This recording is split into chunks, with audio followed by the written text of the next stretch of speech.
2장 1절 이하 12절, 마태복음 2장 1절에서 12절 9절부터 읽도록 표시해 주세요. 9절부터 제가 읽겠습니다. 박사들이 왕의 말을 듣고 갈새 동방에서 보던 그 별이 문득 앞서 인도하여 가다가 악이 있는 곳 위에 머물러 서 있는지라. 그들이 별을 보고 매우 크게 기뻐하더라. 집에 들어가 아기와 그의 어머니 마리아가 함께 있는 것을 보고 엎드려 아기께 경배하고 보배합을 열어 황금과 유향과 몰약을 예물로 드리니라. 그들은 꿈에 헤로데게로 돌아가지 말라 지시하심을 받아 다른 길로 고국에 돌아가니라. 아멘. 할렐루야. 이번 주간은 하나님의 아들 예수 그리스도께서 강탄하신 성탄의 주간입니다. 저는 성탄 주간을 맞이해서 좀 솔직히 두 가지 이유로 마음이 좀 무겁습니다. 첫 번째 이유는 우리가 다 공히 느끼는 코로나의 상황 때문에 자칫 잃어버린 성탄절이 될까 좀 가슴 아픈 그런 마음이 있어요. 성탄의 계절이 오면 서로 겨누던 총뿌리도 내려놓고 성탄의 불을 밝히고 캐롤송을 부르는 것이 성탄의 밤인데, 오늘 이 여러 가지 어려운 상황들 속에서 2020년 성탄절이 특별히 우리 사랑하는 다음 세대들의 기억 속에 까맣게 덧칠되어져서 잃어버린 그런 성탄의 계절이 되는 것은 아닌가 하는 마음에서 조금 무거운 마음을 가지고 있고, 특별히 교회 각 기관들의 그런 면에서 저도 우리 교역자들에게 여러 가지 당부의 말씀을 누차에 걸쳐서 얘기를 하고 있고, 또 우리 사랑하는 부모님들께서도 가정에서 특별히 그런 면도를 좀 관심을 기울여 주시면 좋겠습니다.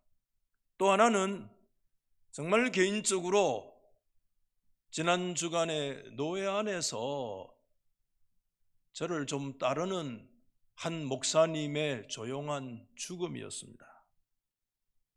그 목사님은 대학 시절 또 신학대학원 시절을 걸쳐서 저에게 여러 해를 배웠어요. 우리 대구 노회 안에 전도 목사로 허입되어져서 사역하게 될 때도 아무도 잘 모르는 사람을 소위 인후보정식으로 보정을 해서 그렇게 노회 안에 소속되어지고, 어느 곳에 개척을 하면서 요즘 교회 사실 잘 안 되잖아요. 그래서 교도소, 선교다 그런 면에서도 여러 가지 어려운 여건들 속에서 복음을 위해서 활동을 했던 그런 분이신데, 저에게 자주 전화가 오죠. 전화가 와서 뭐라고 얘기를 하겠어요? 월세가 밀렸습니다. 저에게 전화를 올 때, 목사님 그러면 뭐 저 말고 목사도 많으니까 좀 덜 부담스러운데, 저에게 전화 올 때는 꼭 뭐라고 전화하죠? 교수님 그러면 저에게 배웠다는 거 아닙니까? 당신이 가르쳤으니까 당신이 좀 책임져야 되지 않느냐, 그런 말도 좀 포함되어 있는 것처럼 저에게 느껴지잖아요. 그래서 한 번도 다른 이유를 가지고 저에게 전화 온 적은 없고, 수십 차례 전화가 왔는데 그때마다 항상 월세가 밀렸습니다.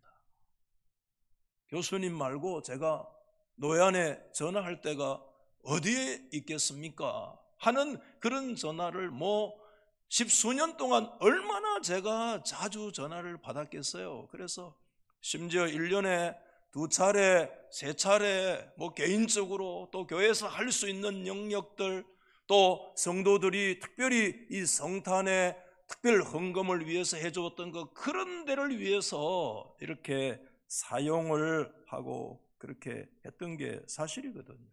지난 주간에 저에게 2번이나 전화가 왔어요. 2번 다 전화를 제가 못 받았어요. 한 번은 전화가 오는데 그 목사님 전화 오면 또 교수님 가면 또 월세 밀렸습니다. 뻔한 얘기다. 다른 한 번도 그런 얘기 들어본 적이 없어요. 그래서 메시지 곧 남기겠습니다라고 바로 전화를 끊고, 사실 제가 남겼겠습니까? 전화만 주겠다고 그래놓고 전화를 안 했죠. 그리고 나서 또 전화가 한 번 더 오는데 그때 여러 상황 속에서 전화를 제가 제대로 받지를 못했어요. 그런데 하루인가 이틀 후에 부고가 날라온 거예요. 그 아무개 목사가 죽었다고 노예에서 전화가 온 거예요. 깜짝 놀랐죠. 왜 죽었느냐? 모르겠어요.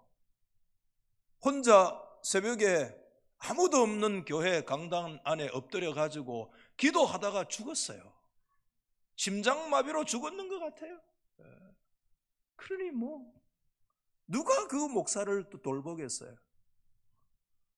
그래서 참 이 성탄의 주간을 맞이해서 교수님이라고 그래도 저를 따르고 그래도 저를 의지했던 그런 목사, 제가 그동안에 여러 차례 도와주기도 했지만 이번 주간에 아예 또 서목사 전화 오는 것 뻔한 얘기다 그러고 거의 반고의적으로 2번이나 전화를 받지 아니했던 그게 제 마음이 참 많이 아팠어요. 그러면서 성탄의 주간을 맞이해서 내가 이런 마음으로 성탄의 주님을 과연 내가 진실로 내 심령 안에 모실 수 있겠는가 하는 그런 생각을 다시 한번 가지게 되었어요. 여러분, 오늘 정말 우리가 잘 알고 있는 성경 말씀 가운데 예수님의 성탄의 그 밤에 가장 모범적으로 성탄을 맞이한 사람들을 꼽으라고 한다면 아마 오늘 우리가 본문에 읽었던 동방박사들이라고 생각이 되어져요. 동방에서부터 온 박사들이다, 성경에 그 점성술사다라고 얘기를 하는 경우도 있잖아요. 여러분, 동방박사가 몇 사람이죠? 동방박사가 몇 사람이에요?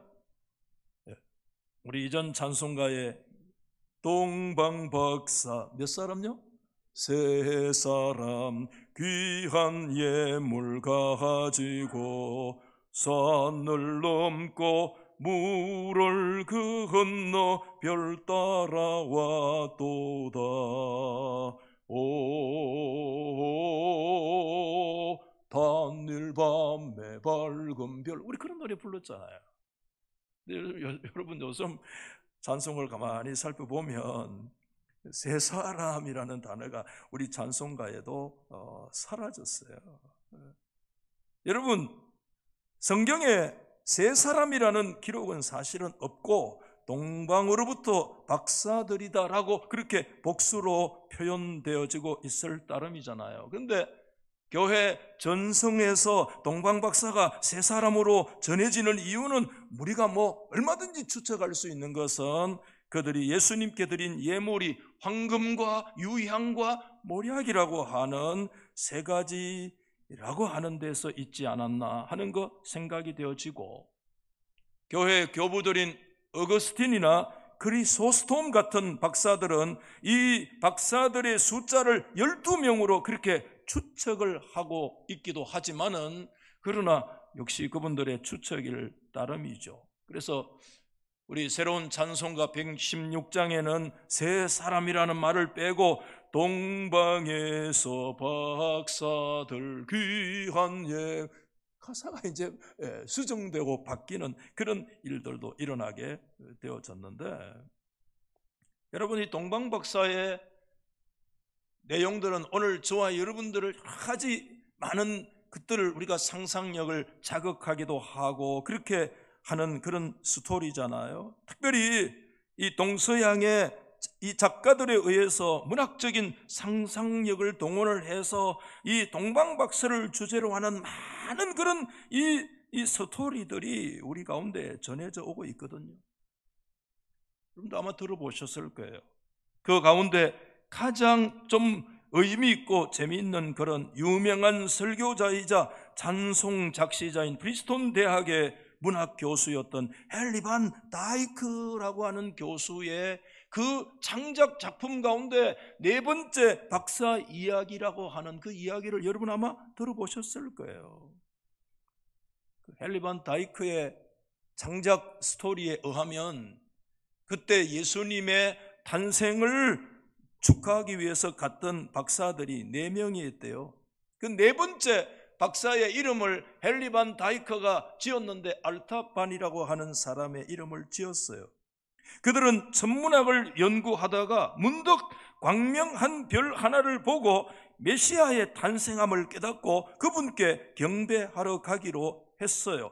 각각 흩어져서 자신이 준비할 수 있는 예물을 준비한 다음에 약속된 장소에서 만나서 함께 순례의 길을 떠나기로 되어 있어요. 그런데 이 네 번째 박사는 메시아께 드릴 예물로 정말 모든 걸 다 드려서 청옥과 루비와 진주를 준비해서 그 약속된 장소로 가고 있는데 유프라데스 강을 건너갈 무렵에 한 종려나무 밑에 한 사람이 쓰러져 있는 거예요. 강도를 만났어요. 그 네 번째 박사는 자신의 갈 길이 매우 바빴지만 그 종려나무 밑에 쓰러져 있는 강도 만난 자를 외면하고 그냥 지나칠 수 없어서 그를 치료해주고 그를 안전한 곳에 옮겨 놓은 후에 자신이 가지고 있는 빵과 약을 모두 다 그에게 주었습니다. 그리고 뒤늦게 그 약속의 장소에 가보았지만 이미 세 사람은 동방박사들은 떠나고 없었다. 우리가 문학적으로 동방박사의 이야기와 예수님께서 말씀하셨던 선한 사마리아의 그 비유의 이야기가 이 스토리로 잘 엮어져 있다는 사실을 우리가 충분히 느낄 수 있지 않습니까? 이 네 번째 박사는 홀로 하는 수 없이 2천리나 되어지는 길을 온갖 고생을 하면서 예루살렘을 찾아갔는데 친구들은 이미 그곳에 들렸다가 아기 예수님께 경배하고 아기 예수님께 경배하고 꿈에 천사의 지시대로 다른 길로 돌아가 버린 뒤였다는 것이죠. 베들레헴에 가보았지만은 아기 예수님께서도 헤롯 왕의 공격을 피해서 어머니 마리아와 요셉과 함께 애굽으로 피난 가고 없었습니다. 그런데 그가 베들레헴에서 아기 예수님이 어디 계신가를 찾고 있는데 그때 어느 동네에서 한 여인의 비명소리가 들려오는 거예요. 그래서 그 비명소리가 나는 쪽으로 쫓아가 보았더니 아니 한 여인이요 어린 젖먹이를 아들을 가슴에 안고 있는데 한 군인이 칼을 빼들고 그 어린 아이를 죽이려고 그의 생명을 노리고 있는 거예요. 예수님의 태어나신 날을 기준으로 해서 2살 아래의 모든 아이들을 죽이라는 헤롯 왕의 명령을 받은 군인들이 아이들을 마구 죽이고 있는 현장이었습니다. 그 네 번째 박사는 황급히 청옥을 끄집어내서 그 군인에게 주면서 이 아이를 살려주면 안 되겠느냐고 그렇게 해서 그 아이를 살려주게 되었어요. 이렇게 그는 메시아께 드리기 위해서 준비된 첫 번째 보물이었던 청옥을 써버리고 하나님께 용서의 기도를 드렸습니다. 그런 후에 그는 아기 예수님을 찾아서 다시 저 이집트 애굽으로 내려갔습니다.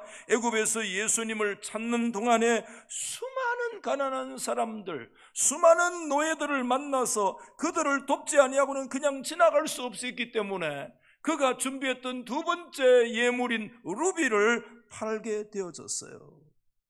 그리고 그는 뒤늦게 예수님께서 다시 그 애굽을 떠나서 유대 땅으로 돌아가셨다는 것을 알게 되어지고 다시 길을 떠나서 유대 땅으로 돌아오는데 그러는 사이에 이미 세월이 지나서 33년의 세월이나 흐르고 말았습니다. 하지만 그는 그 세월 동안에도 마지막 보물 하나, 진주는 꼭 간직하고 있었습니다. 이것만은 내가 메시아 그분 왕을 만나서 드려야 되겠다고 마음을 먹었기 때문이죠. 그런데 그가 여러분 다시 예루살렘에 돌아왔을 때 자기가 33년 동안이나 찾던 그 왕께서 십자가를 지신다라고 하는 굉장히 충격적인 그런 소식을 접하게 된 것이죠. 그래서 그는 마지막 그 왕을 위해서 가지고 있었던 그 진주, 33년 동안이나 그분을 찾아 헤매면서 간직하고 있었던 그 진주를 들고 내가 이 진주를 팔았어도 내가 그 왕을 속량해야 되겠다는 그런 일념으로 달려가고 있는데 바로 그때 그 앞에 어떤 현상이 나타나느냐 하면 아버지의 빛에 의해서 노예로 팔려가는 한 불쌍한 소녀를 만나게 되는 거예요. 그 불쌍한 소녀를 지나갈 수가 없었어요. 굉장히 고뇌를 했어요. 내가 이 메시아 왕을 만나서 드릴 수 있는 마지막 남아있는 이 진주, 33년 동안 내가 간직했던 이 진주인데 저 빚에 팔려가는 어린 소녀의 그 눈물 어린 그 모습, 처량한 모습을 보면서 이 네 번째 박사는 그냥 지나가지를 못해서 그 진주를 그 주인에게 주고 그 소녀를 속량해 주는 그런 일들이 일어나게 되었어요. 이제 그의 수중에는 아무것도 남아있지를 않았습니다. 그런데 왠지 그의 마음속에는 이전에 경험해 보지 못했던 그런 샬롬, 그런 평화가 그의 마음속에 깊이 몰려오게 되었어요. 그는 이미 늙고 병들었습니다. 그만 지쳐서 땅에 쓰러지고 말았습니다. 그런데 그때 그 순간 하늘에서 어떤 음성이 그에게 들려왔고 그 네 번째 박사는 그 하늘로부터 들려오는 음성에 대답하듯이 이렇게 중얼거리기 시작을 했어요. 주님, 그렇지 않습니다. 제가 언제 정말 굶주린 주님께 먹을 것을 주온 적이 있습니까? 언제 목마른 주님께 제가 마실 것을 드린 적이 있습니까? 언제 주님을 제 집안으로 맞아 드린 적이 있습니까? 언제 주님이 벌거벗었을 때 입혔으며 병들어 누워있을 때 주님께, 내가 감옥에 갇힌 주님께 내가 찾아가서 주님을 뵙고 위로한 적이 있습니까? 저는 지난 33년 동안 당신을 찾아다녔습니다. 하지만 저는 당신의 얼굴을 본 적도 없으며 한 번도 당신을 섬겨드린 적이 없습니다. 나의 왕이시여. 그렇게 그 죽어가면서 그의 입술에서 그렇게 중얼거렸습니다. 네 번째 박사가 중얼거리는 말을 멈추자 다시 하늘에서 이런 음성이 들려왔어요. 내가 진실로 너희에게 이르노니 너희가 여기 내 형제 중에 지극히 작은 자 하나에게 한 것이 곧 내게 한 것이니라. 내 아버지께 복받을 자, 나와 창세로부터 너를 위해서 예비된 나라를 상속하라. 그런 음성을 들으면서 그 네 번째 박사가 이 정말 얼굴에 죽어가면서 기쁨과 광채가 떠올랐다고 하는, 프린스턴 대학의 문학 교수인 헨리 반 다이크의 네 번째 박사 이야기라고 하는 성경과 문학적인 상상력을 잘 조화해서 만들어 놓은 그런 의미 있는 이야기라고 생각되지 않아요?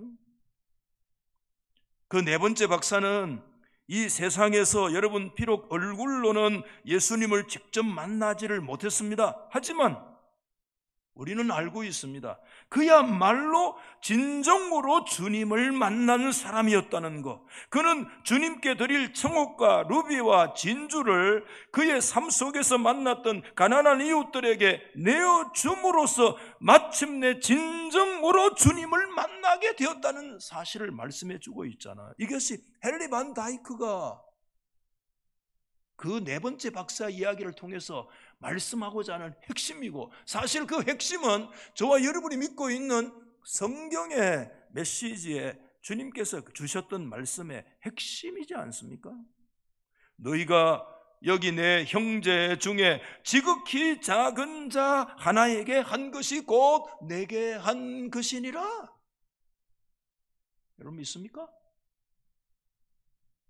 사랑하는 우리 성도 여러분, 성탄의 계절에 온 세상이 요란하고 온 세상이 정말 이 전대미문의 이런 역병으로 솟아나는 이 순간에 누가 과연 이 성탄의 진정한 주님을 우리가 만날 수 있는 것인가? 2000년 전에 그 첫 번째 크리스마스를 맞이한 예루살렘의 모습은 여러분 어떠했습니까? 유대인의 왕으로 나시니가 어디 계시냐? 그 박사들이 질문할 때 헤롯 왕과 온 예루살렘이 듣고 소동했다고 오늘 앞부분 3절의 말씀을 하고 있어요. 헤롯 왕은 모든 대제사장과 백성의 서기관들을 모아서 그리스도가 어디서 나겠느냐라고 묻는 그런 소동을 피우고 있습니다. 그렇지만 여러분, 성경에 언급되어져 있는 사람들, 헤롯 왕, 대제사장, 서기관들, 그리고 여러분 예루살렘 도성에 살고 있었던 그 수많은 백성들 중에 누구 하나 그 성탄에 예수 그리스도 주님을 만났다는 그런 기록을 여러분 우리 성경에서 발견할 수 있습니까? 여러분 헤롯 왕을 보십시오. 그는 박사들을 만나서 가만히 불렀습니다. 아기를 찾아서 나에게 알려주면 나도 가서 그에게 경배하겠다고 얘기를 했습니다. 그러나 여러분 아시죠? 헤롯 왕이 정작 한 일은 베들레헴 그 경내의 2살 안의 모든 산의 아이들을 살육하는 무서운 살상뿐이었습니다. 우리는 그런 마음으로는 예수 그리스도의 탄생을 맞이할 수가 없습니다. 여러분, 대제사장과 백성의 서기관들의 모습을 보십시오. 당대 최고의 그들은 종교 지도자들이었습니다. 헤롯 왕이 그들에게 묻습니다. 메시아가 탄생될 장소가 어디냐? 누구든지 다 알죠.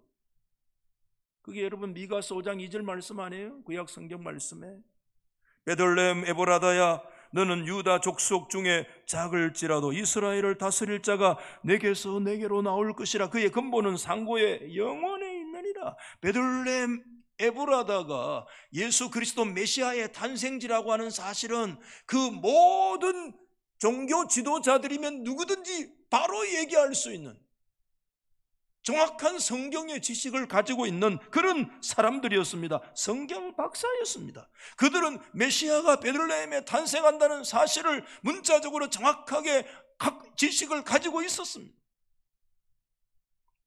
네, 여러분, 아는 것에 그쳤다는 거죠. 아는 것에 그쳤다는 거죠. 정확한 성경의 지식을 가지고 있었습니다.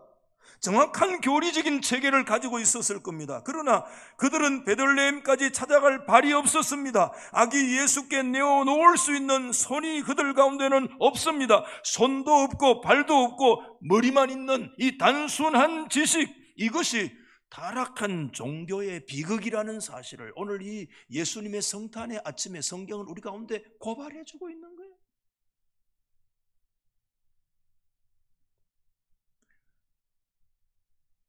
누가 주님의 성탄에 주님을 찾아가서 경배했습니까? 여러분, 헤롯 왕입니까?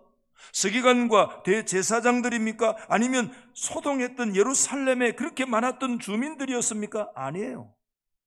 저 먼 곳 동방에서, 그것도 이방인이었죠.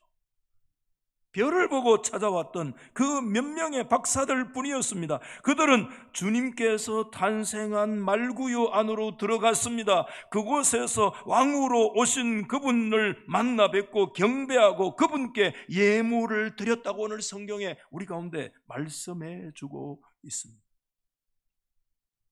성도 여러분, 우리는 2020년 성탄을 맞이하면서 누가 성탄의 주님을 만날 수 있을 것인가?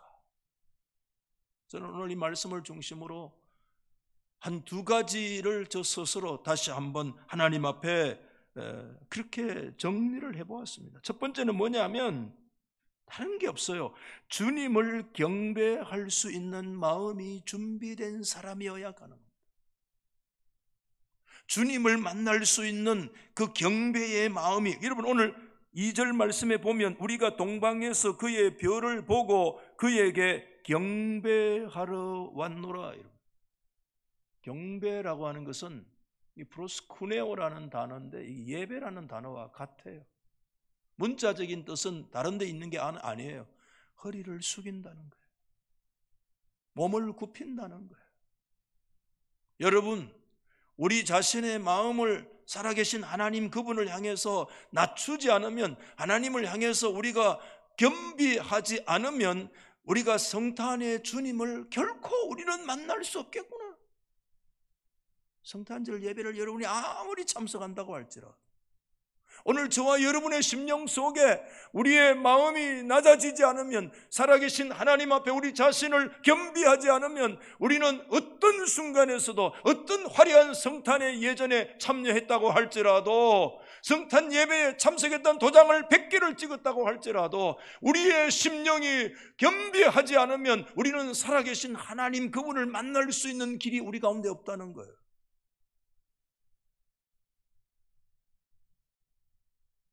그래서 여러분, 오늘 11절 말씀에도 보면 집에 들어가서 아기와 그 모친 마리아와 함께 있는 것을 보고 엎드려 아기께 경배했다. 여러분, 살아계신 하나님 앞에 저와 여러분들이 낮아진 겸비한 심령 가지고 엎드리지 않으면 그분을 만날 수가 없습니다. 그분을 만날 길이 없습니다.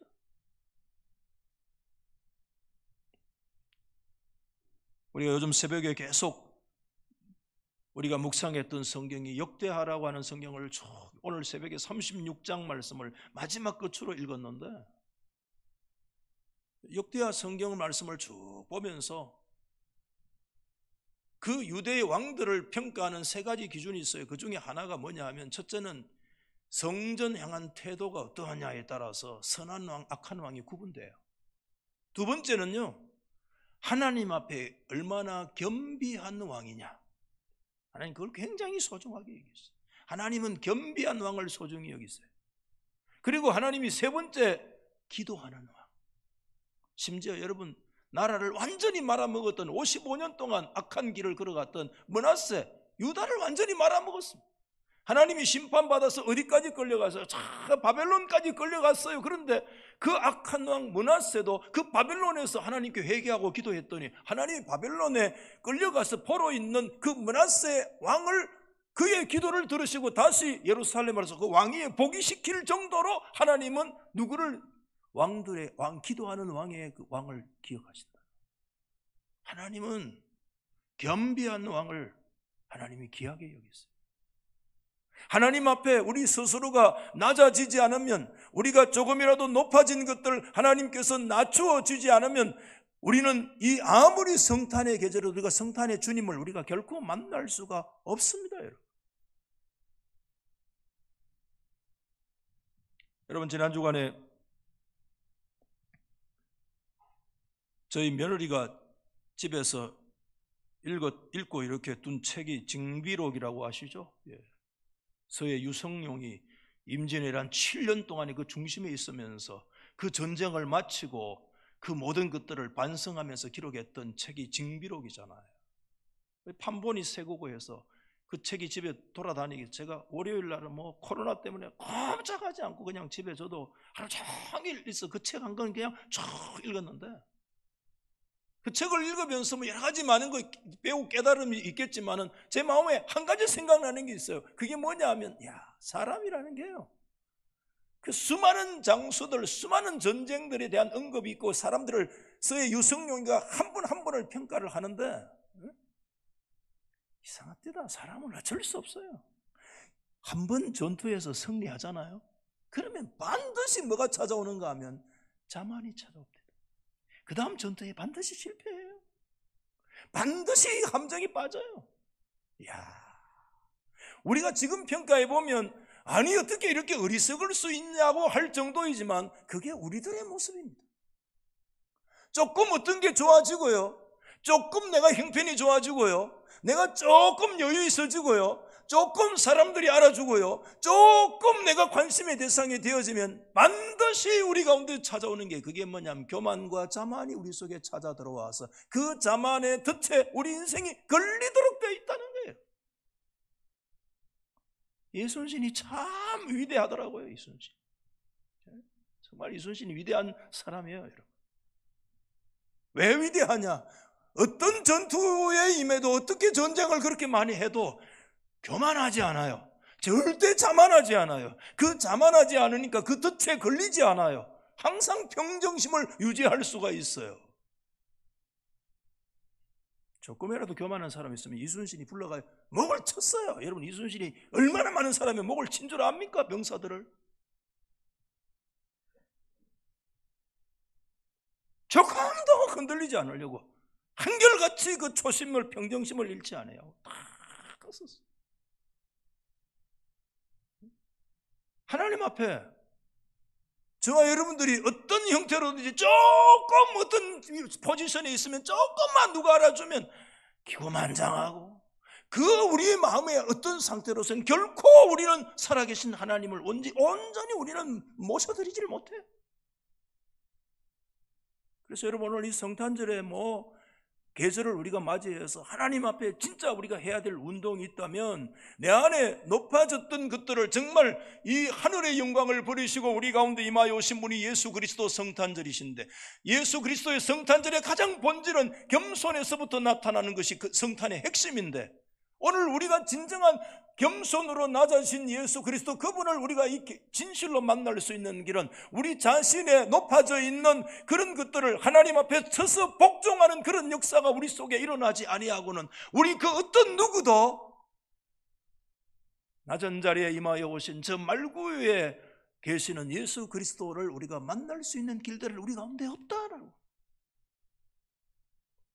저와 여러분들이 어떤 문제로 인해서, 어떤 환경 때문에, 어떤 이유 때문에 나도 모르는 사이에 여러분 조금 뭔가 높아진 우리들의 마음이 있습니까?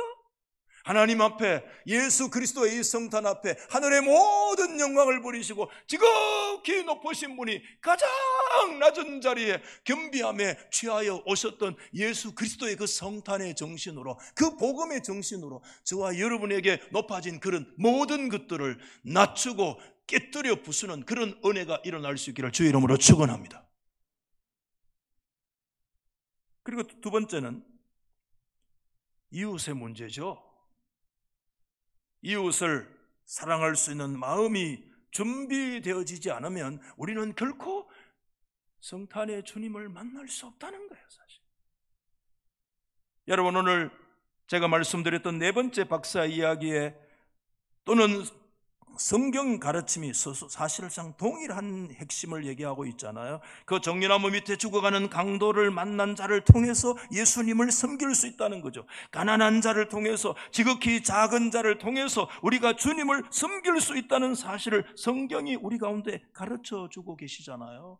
주님 말씀해 주셨어요. 마태 25장 40절 말씀에 보면, 임금이 대답하여 이르시되 내가 진실로 너희에게 이르노니 너희가 여기 내 형제 중에 지극히 작은 자 하나에게 한 것이 곧 내게 한 것이니라. 이 말씀만 있는 게 아닙니다, 여러분. 5절 뒤에 여러분 25장 45절 말씀에 분명히 얘기했습니다. 이에 임금이 대답하여 이르시되 내가 진실로 너희에게 이르노니 지극히 작은 자 하나에게 하지 아니한 것이 곧 예수님에게 하지 아니한 것이다 라고 예수님은 떠먹듯이 그 반대되는 경우도 우리 가운데 혹시 놓쳐버릴까 싶어서 말씀을 하셨습니다. 너의 주변에 있는 지극히 작은 자 하나에게 네가 하지 아니한 그것이 예수 그리스도에게 하지 아니한 것이다 라고 예수님은 떠먹듯이 다시 우리 가운데 말씀해 주고 계세요.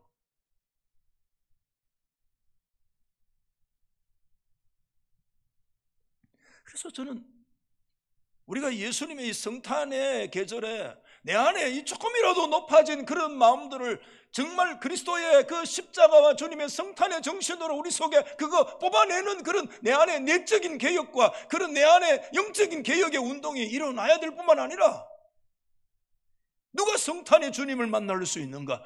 정말 내 안에 있는 자기 욕심, 자기 중심적인, 자기 이기적인, 자기의 이 무력에 붙들려 있는, 나밖에 모르는 내 중심주의적인 그런 삶들에 대한 생활의 실천적인 그런 개혁의 역사가 일어나지 않으면 우리는 결코 주님을 만날 수 없다. 우리가 이 신앙의 추상성을 극복하는 운동을 극복해야 돼. 일어나야 돼.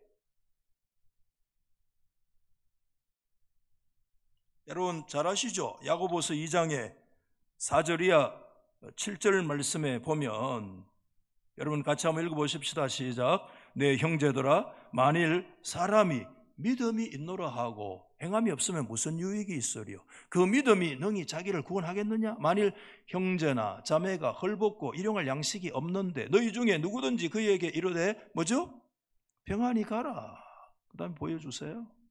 덥게 하라, 배부르게 하라 하며 그 몸에 쓸 것을 주지 아니하면 무슨 유익이 있으리요? 이와 같이 행함이 없는 믿음 그 자체가 죽은 것이다. 잘 아시잖아요, 이 말씀. 신앙은 추상적인 데 묶여있지 않다는 겁니다.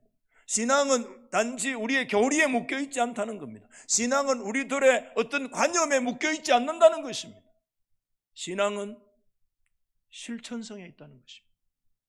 실천을 하기 위해서는 자기 중심적인 그런 생각들을 주님 앞에 깨뜨리는 자기 내적인 개혁의 역사가 일어나지 아니하면,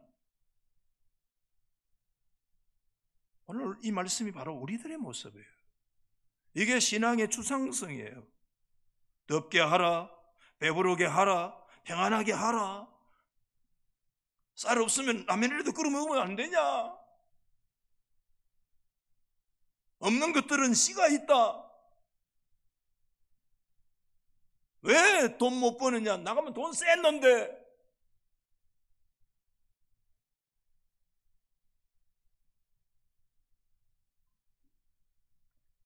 여러분, 오늘 성경이 우리 가운데 말씀하고 계세요.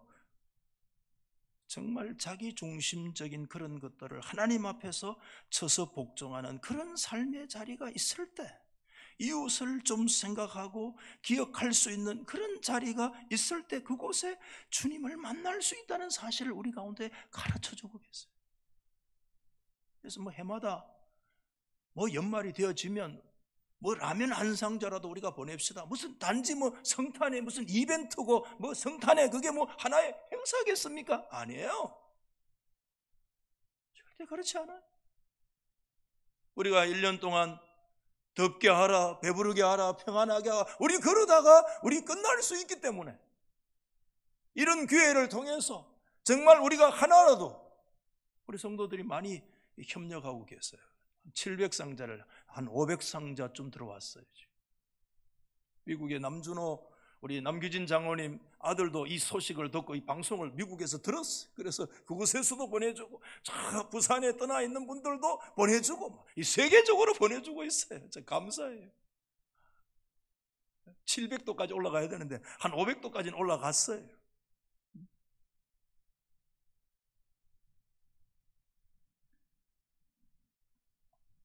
사랑하는 우리 성도 여러분, 예수 그리스도는 어디 계십니까? 저 낮은 자리에 계시는 줄 믿으시기를 바랍니다. 저 낮은 자리에 계세요. 여러분, 오늘 누가 이 시대에 여러분 벤다이크 교수의 네 번째 박사, 여러분 네 번째 박사뿐이겠습니까? 5번째 박사, 6번째 박사, 주님이 찾는 사람은 아니겠습니까? 누가 오늘 이 성탄의 주간에 성탄으로 우리 가운데 오신 예수 그리스도 그분을 우리가 누가 만날 수 있겠습니까? 주님은 지금 신학자를 찾고 계시지 않고, 주님은 왕을 찾고 계시지 아니하시고, 주님은 소동하는 사람들 가운데, 그들을 가운데 찾지 아니하시고, 자기 자신과 내면을 싸우면서 이 성탄의 가장 핵심 메시지는 하나님이 이 세상에 인간 되신 것, 지극히 높으신 분이 가장 낮은 자리에 임하여 오신 것, 내 안에 나도 모르는 사이에 내가 높아졌던 나의 자고함, 내 자신을 드러내는 것, 내가 내인데 했던 모든 것들, 내 자신 중심적으로 주님 앞에 깨트려지지 않았던 우리의 이 자아들을 살아계신 하나님 앞에 내려놓으면서 예수 그리스도의 그 겸비한 심령을 가지는 것, 이거 성탄의 우리들의 자세 아니겠습니까? 그때 성탄의 주님을 그곳에서 만나게 될 줄 믿습니다. 우리는 일생 동안 내 중심, 우리나라에 지금 또 한 번의 이 아파트 광풍이 지금 불고 있잖아요. 1990년도에 제가 김천에 목회하러 처음 갔을 때, 그때 막 온 도시가 막 김천 시내에도 막 전부 다 사람들이 막 땅 보러 다니고 막 야단이 났습니다. 새벽에 강단이 이래 엎드리고, 나도 땅을 좀 봐야 될 거 아닌가 이 생각이 드는 거야. 그 정도로 세상이 막 들썩들썩했어요. 요즘 여러분, 제가 가장 싫어하는 단어가 영끌이라는 단어예요. 영끌. 어느 장관이 그런 용어를 써서 나 처음 들었어. 30대가 영혼까지 끌어모아서 아파트를 사야 되는데, 왜? 사야 지금 올라가니까 욕할 수가 없어. 전적으로는 부동산 정책 실패했다고 봅니다. 저는 뭐 보수 진보를 떠났어요. 저희 다음 자녀들을 생각을 할 때 하나님 앞에 엎드려서 기도해요. 하나님 우리 자녀 세대들이 30대 40대들이 앞으로 과연 영끌을 해서라도 그 아파트 살 수가 있겠습니까? 어디에서 살겠습니까? 오늘 전부 다 지금 오늘 이 시대에 광풍의 역사가 지금 우리 가운데 일어나고 있는데, 우리는 이 광풍 속에서는 예수 그리스도 성탄을 결코 그분을 만날 수가 없습니다. 우리 주님은 그곳에 계시지 않아요. 성탄으로 오신 주님은 낮은 자리에, 교수님, 그 진골 지키는 그 목사 속에 성탄의 주님이 계세요. 아이, 또 그 인간 전화 또 돈 얘기거나 전화 끊는 그곳에는 성탄의 주님이 계시지 않아요. 목사라도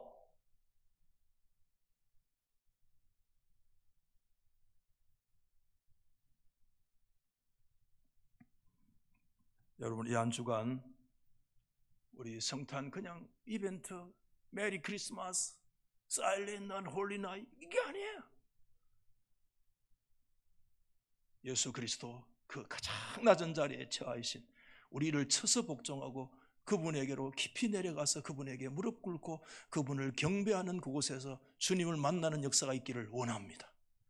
진실로 우리 사랑하는 이웃들을 섬길 수 있는 그런 마음 속에서 살아계신 주님, 성탄의 주님을 만날 수 있는 저와 여러분 될 수 있기를 예수 그리스도 이름으로 축복합니다. 우리 116장 찬송 드리면서 하나님 앞에